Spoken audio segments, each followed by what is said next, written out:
hacktivist group Anonymous has identified the individual who bullied Amanda Todd initially. Now, this is the guy who convinced her to flash him through a webcam when she was in 7th grade. He was not a minor at the time, which makes him a pedophile. Later on, he used the image to extort her and basically convince her to do a live webcam show for him.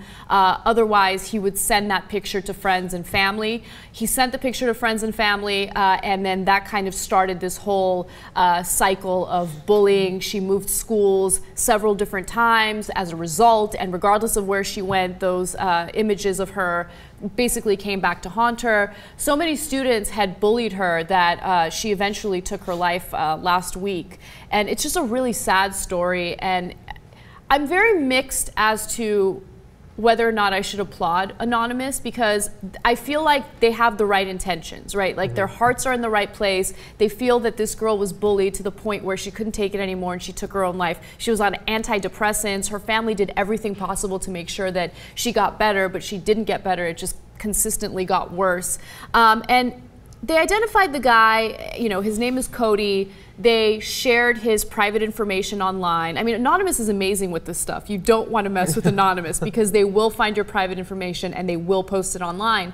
And basically, now he's a bit of a target. Yeah. And he's actually going through the legal system right now in Canada because he was involved in another case involving a minor. Yeah. Okay, so he is a pedophile, he's a despicable guy, but I don't condone vigilante justice, so I'm just worried that some people will take this information and do something dangerous or illegal with it. Family is going to react well to knowing who it was. Yeah. I know that this is a fairly recent update. I don't know. I always feel a bit uncomfortable at the very beginning, particularly when, look, Anonymous, they get some great information, and I'm glad that they're doing this, especially if they've discovered things that the police wouldn't have otherwise discovered. Exactly. But until the police investigate it and we know for sure, I feel a little bit bad about him being exposed, I think.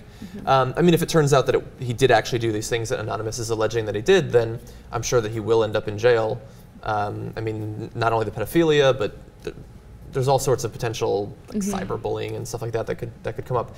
And it's really a sad story because there are so many people now, as you said, she switched schools multiple times, so she has left behind a trail of people that are going to know on some level that they contributed to this to some extent. And it goes back to what we were talking about in a previous show about just how cruel young people can be, and they don't even understand the long-term ramifications of what they're doing. What's incredible about this story is, of course, there's an outpouring of support for Amanda Todd's family, and people are devastated by this, understandably so. But at the same time, I'm seeing, whether it's comments on our YouTube video on this matter or people tweeting to me, I'm seeing people who are trying to make excuses for the bullies, right? So one person tweeted to me today, actually last night, and I can easily say that that tweet enraged me. And I don't know if it was a man or a woman, someone by the name of Sina, basically saying that we're making Amanda Todd seem like she is some sort of angel, when in reality she was, you know, sleeping with other girls' boyfriends. I don't know if all this stuff is true. And quite frankly, I don't give a shit if this is true, right?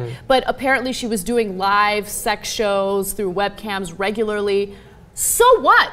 Does that mean that if there's like a stripper out there or there's someone who's doing prostitution, for instance, society should get together and bully them to the point where they want to take their own lives? It's a stupid argument. It's the same stupid argument people make when women get raped, and then, you know, dudes will say, oh, well, she was asking for it because she was wearing a short skirt. You don't blame the victim in this case. She was a victim of bullying. I don't care what she was doing in her sex life. She was a child. She was a teenager. She was convinced into flashing a guy in 7th grade when she's 12 years old. Yeah, she doesn't understand. She doesn't understand. And I don't want to hear these ridiculous excuses. We have a real problem in this country with bullying.